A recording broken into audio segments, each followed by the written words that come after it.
les voy a hablar de los genes SOX. Entonces, para hablar de los genes SOX, vamos a entender primero lo que es el proceso de la neurulación. Entonces, la neurulación es el proceso mediante el cual se van a formar el sistema nervioso central y el sistema nervioso periférico. Entonces, la notocorda va a inducir la formación de la placa neural. Entonces, cuando se forma la placa neural, lo que va a pasar es que los pliegues neurales se van a elevar y me van a formar un surco, y ese surco va a ser el tubo neural.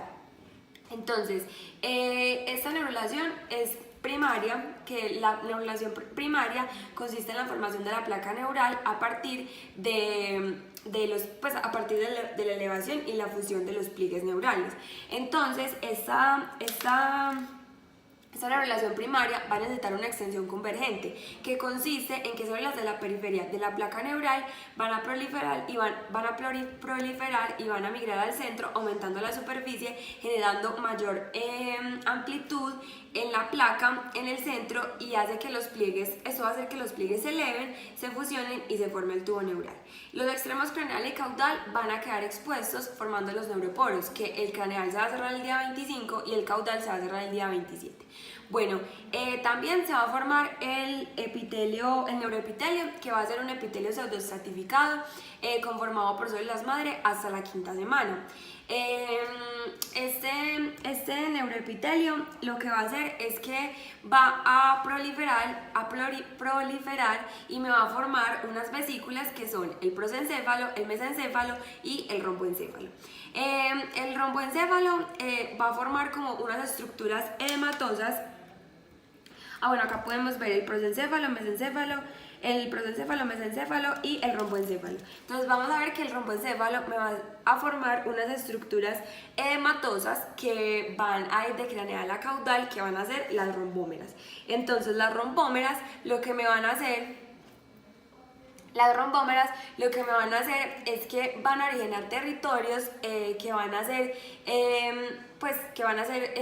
delimitados por células, que cada rombómera me va a originar los pares craneales de cada zona, y también las células de la cresta neural van a migrar hacia la región del cuello para formar el tejido óseo y el tejido conectivo. Entonces, todo esto es regulado por los genes SOX, y vamos a ver que, digamos, el romboencéfalo también me va a formar el metencéfalo y el mielencéfalo. El metencéfalo va a ser el precursor de la protuberancia y del cerebelo y de los pares más craneales, que van a ser el 5, el 6, el 7, y el mielencéfalo va a ser el precursor del bulbo y de los pares craneales más caudales, que van a ser el 9, 10, 11 y 12. Entonces, todos estos procesos de formación de los pares craneales van a ser regulados por los genes SOX, que se van a expresar de manera más temprana para formar los pares 5, 6 y 7, y de una manera más cercana al extremo 5' se van a expresar para formar los siguientes.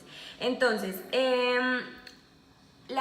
los genes SOX van a ser regulados por el ácido retinoico, el cual va a ser expresado en una mayor cantidad a nivel caudal para formar los pares craneales caudales, que son los del mielencéfalo, y en menores cantidades a nivel craneal para formar los otros pares craneales. Entonces, la formación de la médula espinal también van a estar acá involucrados los genes SOX. Entonces, a partir del neuroepitelio, las células van a proliferar y van a migrar por la capa basal y se van a ubicar en la periferia, y lo que van a hacer es formar la capa del manto.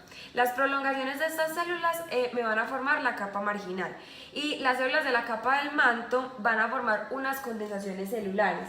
Estas condensaciones celulares vamos a tener una ventral, que va a ser la capa basal, que va a ser la precursora de las astas anteriores y de las neuronas motoras, una condensación dorsal, que va a ser la placa alar, que va a ser la precursora de las neuronas sensitivas y de asociación, y vamos a tener un neuroepitelio dorsal, que no va a ser precursor de neuronas, pero que va a formar la placa del techo, y uno ventral, que me va a formar la placa del piso. Entonces acá podemos observar las placas alares, las placas basales, alares, y pues acá podemos ver como toda la formación. SOX se van a expresar de manera ordenada y regulada para ayudar a determinar cuáles van a ser las estructuras que van a ir de craneal a caudal. Estos genes van a ser regulados por el ácido retinóico. Entonces vamos a hablar de la estructura, que van a tener una caja homeótica, que es una secuencia de aminoácidos específica, la cual se transcribe y se traduce en una secuencia específica de aminoácidos denominada homeodominio. La región promotora es una secuencia la región promotora de una secuencia de nucleótidos responde al ácido retinoico rare activando el gen. El homeodominio es una secuencia de aminoácidos específica de proteínas que generalmente son factores de transcripción, las cuales tienen la capacidad de unirse a este promotor de muchos genes diferentes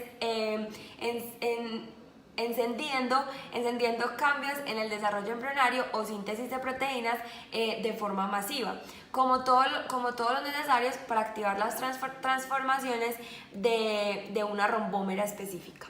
Estos factores de transcripción van a tener en común que pueden unirse al promotor de diferentes genes.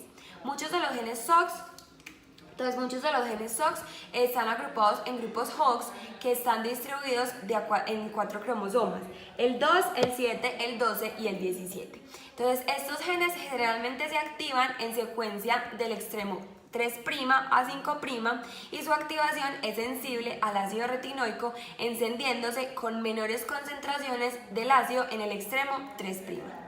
La regulación molecular del desarrollo de la médula espinal, vamos a tener que en la región de la médula de toda la placa neural se van a expresar los factores de transcripción PAX3 y PAX7, pues además de otros, los cuales van a tener homeodominios. Este patrón de expresión es alterado por SHH, que va a ser expresado en la notocorda, y por las proteínas morfogénicas del hueso 4 y 7, BMP4 y BMP7, que van a ser expresadas en el ectodermo no neural en el borde de la placa neural. Entonces, cuando la señal SHH va a reprimir a los genes PAX3 y PAX7, debido a esto, SHH va a producir un efecto de ventralización del tubo neural. Esta región ventral va a adquirir así la capacidad para formar una placa del piso que también expresa SHH y neuronas motoras de la placa basal.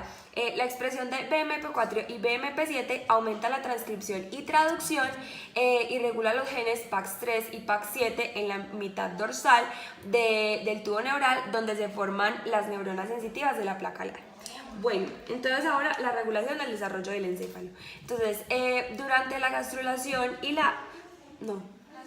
molecular del desarrollo del encéfalo. Entonces, lo que va a pasar durante la gastrulación y la inducción neural va a comenzar el establecimiento del patrón craneocaudal del sistema nervioso central. Una vez que aparece la placa neural, las señales para la separación del encéfalo en las regiones del cerebro anterior, medio y posterior proceden de los genes, pues esas señales proceden de los genes de caja homeótica expresados en la notocorda y en la placa neural. Entonces, el cerebro posterior va a tener 8 segmentos, los rombómeros, y en las células de estos segmentos se expresan los genes SOX. Estos genes se expresan en secuencia, estos genes se van a expresar en secuencia, iniciando con los genes del extremo 3' del ADN y estimulados con concentraciones ascendentes de ácido retinoico. Así, los genes cercanos al extremo 3' inducen a los pares craneales más craneales como el 4 y el 5, y los más cercanos al extremo 5' inducen a los del tallo cerebral, como por ejemplo el 12. Bueno, entonces a nivel experimental se aumentaron pues como súbitamente los niveles de ácido retinoico, y lo que desencadenó fue una activación muy temprana de los genes caudales, conllevando así a un par craneano 12 a nivel del metencéfalo o de la protuberancia. Esto puede ocurrir si una mujer que está en embarazo se aplica retinol para el acné. Esta sustancia es teratogénica y puede producir malformaciones a nivel del sistema nervioso central y de otros tejidos. Entonces, las células del romboencéfalo van a proliferar y van a originar células de la cresta neural a este nivel, y estas células de la cresta luego van a migrar a los arcos faríngeos. Las células de los arcos faríngeos también van a expresar los genes SOX y se activan también secuencialmente. Las diferencias de las concentraciones de ácido retinoico se pueden dar porque el embrión produce menos ácido retinoico a nivel craneal y produce más enzimas que lo degraden a nivel caudal, que es lo contrario. Pues a nivel caudal va a ser lo contrario y se produce más ácido, pues a nivel caudal se va a producir más ácido retinoico y menos enzimas que lo degraden. El mecanismo teratogénico del ácido retinoico es el siguiente. Entonces, CRBP1 lo que va a hacer es que es una proteína de unión al retinol celular que se va a encontrar en el saco vitelino, donde el retinol, donde se va a unir al retinol de circulación materna y va a entrar a los tejidos convirtiéndolo en ácido retinoico, que puede entrar al núcleo a activar factores de transcripción. CRAB-BP1 lo que va a hacer es que se va a unir al ácido retinoico y no lo va a dejar entrar al núcleo. Entonces, si esta molécula no está, el ácido retinoico va a poder entrar al núcleo. Así se van a regular los genes aumentando CRAB-BP1 en el citoplasma del mielencéfalo. Entonces, el exceso de ácido retinoico nos puede dar, nos puede causar unas consecuencias que son como activar genes que no se van a activar normalmente o inhibir a AP1, que es importante para la división celular normal. Y esto nos puede causar malformaciones craneofaciales, micrognatia, microtia, fisura palatina, malformaciones del sistema nervioso central, hidrocefalia, hipoplasia cerebelosa y anomalías en extremidades.